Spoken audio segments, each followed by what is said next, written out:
នេះខ្ញុំធ្លាប់ជាសិស្សរៀននៅ Newton T Line នឹងគេម្នាក់ដែរកាលខ្ញុំនៅអាយុប៉ុណ្ណឹងម៉ាក់គាត់ចាប់ផ្ដើមបរៀនឲ្យខ្ញុំស្គាល់ព្យញ្ជនៈស្រៈខ្មែរហើយឲ្យខ្ញុំរៀនប្រកបដើម្បីឆាប់ចេះអានពេលគាត់បរៀនខ្ញុំដោយខ្លួនឯងនៅផ្ទះឲ្យកូនស្គាល់ព្យញ្ជនៈស្រៈខ្មែរចេះប្រកបចេះអានរួចហើយគាត់ឲ្យខ្ញុំចូលរៀនអង់គ្លេសតែម្ដងពីព្រោះពេលហ្នឹងខ្ញុំអត់ទាន់គ្រប់អាយុអាចចូលរៀនភាសាខ្មែរនៅឡើយទេអញ្ចឹងហើយបានម៉ាក់គាត់ចំណាយពេលបង្រៀនកូនដោយខ្លួនឯងនៅផ្ទះ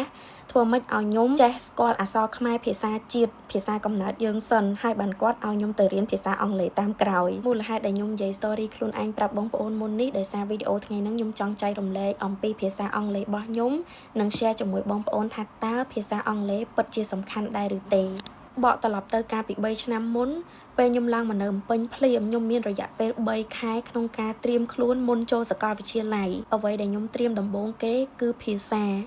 អង់គ្លេសនឹងឯងចុះដែលខ្ញុំរៀនអង់គ្លេសតាំងពីតូចមកទល់ពេលហ្នឹងអត់ទាន់គ្រប់គ្រាន់ទៀតមែនសម្រាប់ខ្ញុំគឺអត់ទាន់គ្រប់គ្រាន់នៅឡើយទេ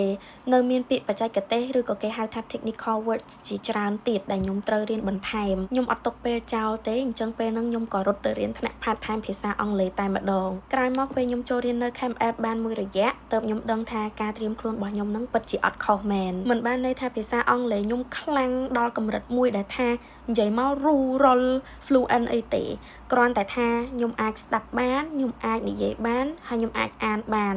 ចេះពាក្យមួយចំនួនទៅមួយគេមួយឯងបានសរុបទៅការរៀនភាសាអង់គ្លេសត្រៀមមុនរបស់ខ្ញុំគឺជួយសម្រួលខ្ញុំឲ្យរៀននៅ Camp App អត់ពិបាកខ្លាំងវាពិបាកតិចតួចដែរប៉ុន្តែនៅក្នុងកម្រិតមួយដែលឲ្យខ្ញុំខំតិចទៅគឺអាចដើរទៅជាមួយគេជាមួយឯងបានអញ្ចឹងណាចេះភាសាអង់គ្លេសល្មមដូចខ្ញុំអីវាជួយយើងមិនទាន់បានច្រើនទេប៉ុន្តែក៏វាជួយសម្រួលយើងបានខ្លះដែរចំណុចមួយទៀតនោះគឺភាសាអង់គ្លេសមិនមែនសំខាន់តែពេលយើងនៅរៀនក្នុងសាកលវិទ្យាល័យទេ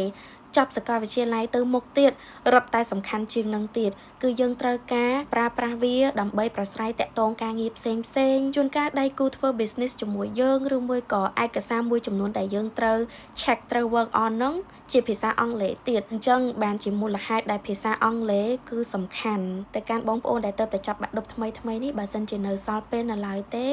គួរតែ consider ចូលរៀនអង់គ្លេសថែមបន្តិចសិនទៅបើសិនជាបងប្អូននៅគិតថាភាសារបស់ខ្លួននៅមានកម្រិតណាប៉ុន្តែបើសិនជាបងប្អូនដែលគាត់ចេះស្ទាត់អស់ហើយគិតថាមិនចាំបាច់ត្រៀមទៀតអាហ្នឹងក៏អត់អីដែរ it's okay ហើយនិយាយដល់ការរៀនភាសាអង់គ្លេសខ្ញុំមានសាលាមួយចង់ recommend ទៅបងប្អូនដែរខ្ញុំនិយាយតែឈ្មោះពឹបបងប្អូនស្គាល់ភ្លាមគឺមជ្ឈមណ្ឌលអប់រំ Spring អញ្ចឹងសម្រាប់បងប្អូនដែលទៅតែប្រឡងបាក់ឌុបចប់ឆ្នាំនេះហើយមានបំណងចង់ពង្រឹងបន្ថែមទៅលើភាសាអង់គ្លេសឬក៏ភាសាចិនបងប្អូនអាច consider មជ្ឈមណ្ឌលអប់រំ Spring បានព្រោះជាសាលាមួយដែលមានគុណភាពខ្ពស់ដំណឹងល្អមួយទៀតនោះគឺចំពោះបងប្អូនដែលទទួលបាននិទ្ទេស A ទទួលបានអាហារូបករណ៍ 100% ពេញ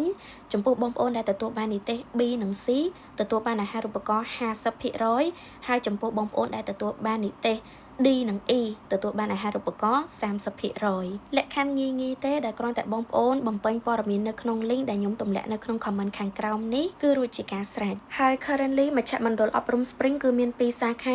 ខាចតុមុខនិងសាខាបឹងសាឡាងចំណែកលេខទូរស័ព្ទខាងក្រោមនេះបងប្អូនអាច contact ទៅពួកគាត់បានបើសិនជាចង់ដឹងព័ត៌មានបន្ថែមឬមួយក៏ចំពោះការ update ផ្សេងព័ត៌មានថ្មី